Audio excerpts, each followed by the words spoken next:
Fique atento que vai começar uma sessão de exorcismo. Nós vamos tentar exorcizar um fantasma que aterroriza a vida de milhões de jovens e ameaça o futuro científico do Brasil, o ensino da matemática. A aflição dos estudantes dos ensinos fundamental e médio reduz o interesse no estudo das disciplinas exatas, com prejuízo para o desenvolvimento tecnológico do país. Para reverter este quadro, é preciso erradicar o analfabetismo numérico que atinge grande parte da população, criar condições para que jovens talentos de classes sociais menos privilegiadas não sejam desperdiçados no processo de inovação tão necessário ao crescimento de nosso país. Na tentativa de compreender as razões e tentar apontar caminhos para exorcizar com urgência o fantasma dos números, convidamos 4 pessoas que não têm medo de contas, equações, fórmulas, enfim, defensores do ensino da matemática. Sueli Drunk, professora de matemática da Universidade Federal Fluminense e presidente da Sociedade Brasileira de Matemática. Aloísio Araújo, pesquisador de Economia Matemática do Instituto Nacional de Matemática Pura e Aplicada, o INPA. Luciano Castro, professor de matemática, diretor de escola que conhece o dia a dia das salas de aula. E Menga Ludwig, do Departamento de Educação da Pontifícia Universidade Católica do Rio de Janeiro. Eu vou começar exatamente pelo professor Luciano. O terror, afinal de contas, que terror é esse no ensino da matemática que aflige a nossa garotada desde o início? Olha, eu acho que o terror tem muito a ver com o pra quê, né? Quer dizer, com conceitos que se colocam às vezes para os alunos, e isso é independente da idade, na verdade, que ele não consegue ver imediatamente por que ele está aprendendo e qual a razão pela qual ele Ou seja, falta mostrar utilidade desde o início? Olha, além da utilidade, né? A utilidade, as pessoas podem confundir com utilidade prática. Né? A utilidade pode ser jogar, né? Porque tem um monte de coisa divertida para fazer com matemática, entendeu? Tem vários jogos, a gente ensina às vezes para os alunos, jogos divertidos, em que ele conhecendo um pouquinho de matemática, ele pode ganhar mais vezes, ele pode perceber uma forma melhor de jogar, né? E isso estimula ele. Ele entende um porquê, para que eu estou aprendendo, né? Mesmo que seja uma coisa simples como, se eu estudar melhor isso aqui, se eu aprender isso aqui, eu vou ganhar mais vezes, né? Eu vou, né, impressionar, né? Mas, enfim, eu acho que falta, em muitos casos, o prazer que deveria até começar pelo próprio professor, né? Se você vê um professor que não enxerga o prazer, né, na própria matéria que ele está ensinando, é difícil ele passar. Aí começamos pela questão da formação dos professores. Eu vou lá para o outro extremo, para a professora, perguntar para ela por que essa questão da matemática do ponto de vista dos professores. Quer dizer, há uma carência na formação dos professores para isso? Com certeza. É muito difícil a gente formar professores em todas as disciplinas, não só em matemática. Então, é preciso investir muito na formação de professores, que afinal são profissionais importantíssimos, básicos para qualquer profissão. Todas as outras profissões dependem da profissão docente, que todo mundo se inicia pelas mãos do professor da educação básica, da educação fundamental.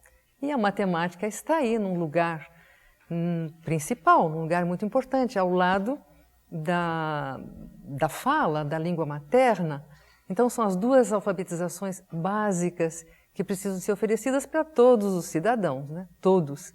E aí é preciso sim a gente cuidar muito da formação de professores e da valorização. E tira esse prazer que o Luciano chamava a atenção. A relação com o saber matemático tem que ser, Luciano, até eu acrescentaria, não apenas pelo prazer, pelo jogo, pelo agrado, pelo lucro, por ganhar, mas por ser uma parte de formação essencial de cada cidadão. Então, o professor precisa passar para o aluno que esse saber, a relação com o saber matemático, como os outros saberes também, mas a matemática é essencial, sem dúvida. Precisa ser passado o saber pelo saber. Eu sou mais cidadão, eu sou mais humano, eu sou mais gente, eu sou mais eu, se eu souber matemática. Se eu não aprender matemática, eu vou ficar menos, eu vou ser menos. Então, essa relação é importantíssima e eu volto a falar mais depois. Tá bom. Celi, eu vou ter que te instigar, né, nessa questão. Como representante dos matemáticos, qual é a sua avaliação da questão do ensino? Porque aí quase sempre se diz que a culpa é do professor, né? O aluno, quando quer fugir, a matemática é chata porque o professor está sempre sendo culpado, né? Antes de responder, eu queria que a gente contasse a verdade toda. A matemática é o fantasma para muitos, mas paixão para alguns.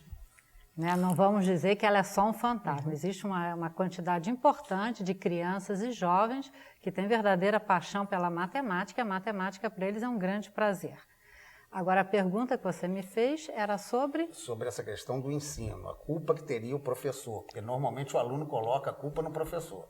Não gosta de matemática, quer dizer, sempre culpado é o professor para tudo, mas na matemática não tem jeito. Né? Eu acho que culpar o professor de matemática é uma avaliação um pouco simplista da questão, porque você nunca viu ninguém deixar de aprender geografia ou história por causa do professor de geografia e história. Talvez física e química, mas numa proporção muito menor.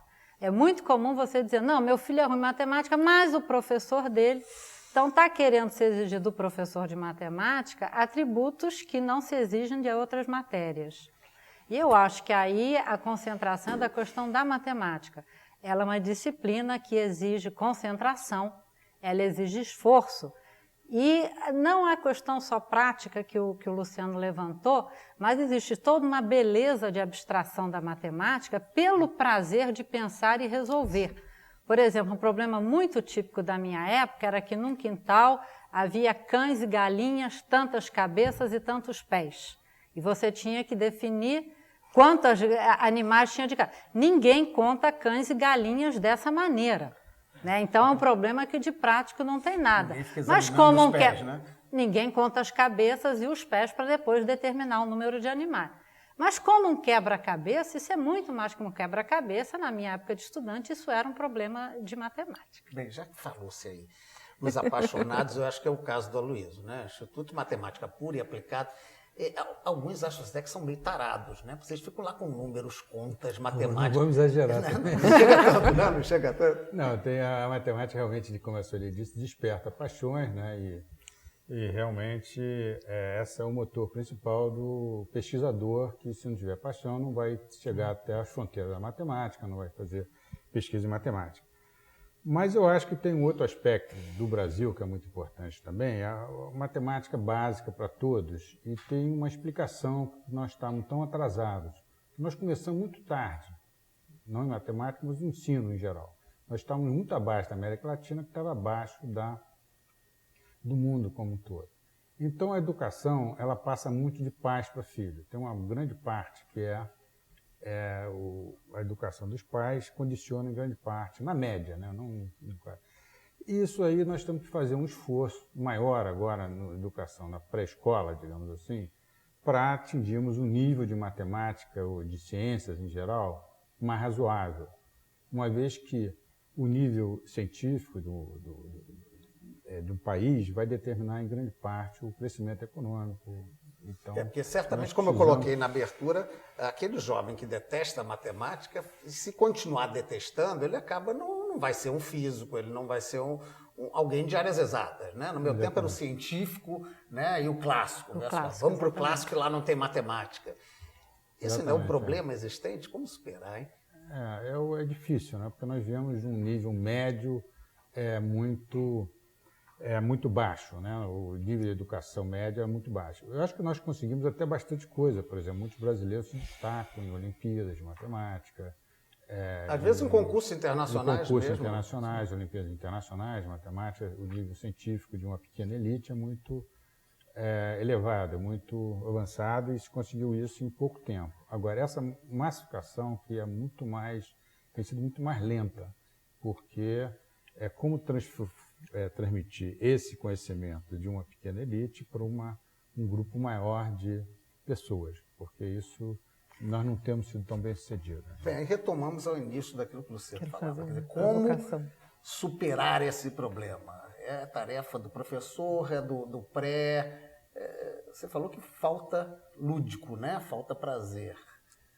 E com certeza, como a Sueli colocou e a Menga colocou, elas colocaram muito bem, não é só isso, né? Quer dizer, o conhecimento pelo conhecimento, como a Menga falou, é de verdade fascinante e é o que motiva os jovens talentos que se destacam em competições internacionais, né?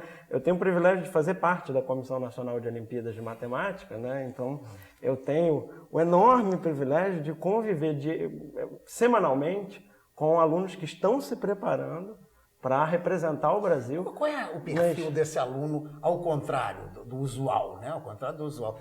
Ele é até olhado como uma pérola rara pelos outros alunos? Ele é olhado como uma pérola rara, né? Mas um ponto muito importante de ser colocado é que ele é uma pessoa. Ele não tem, por gostar tanto de matemática, ele não tem nenhuma característica diferente, né?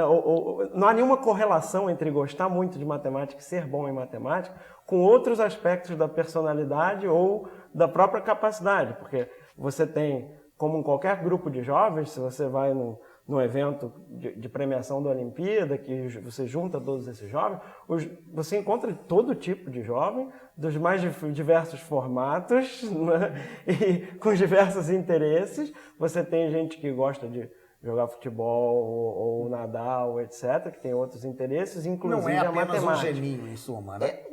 Olha, o geninho é um estereótipo, na minha visão, não existe. Isso, Exatamente. Esse estereótipo, na minha visão e na minha experiência, não existe um estereótipo, tá certo? Existem pessoas que têm essa paixão, o conhecimento pelo conhecimento, como a Menga colocou, pessoas que vivem a matemática com esse prazer, que descobriram isso, né? Bem, vamos então aprofundar no próximo pedaço do programa, que nós vamos fazer um intervalinho agora.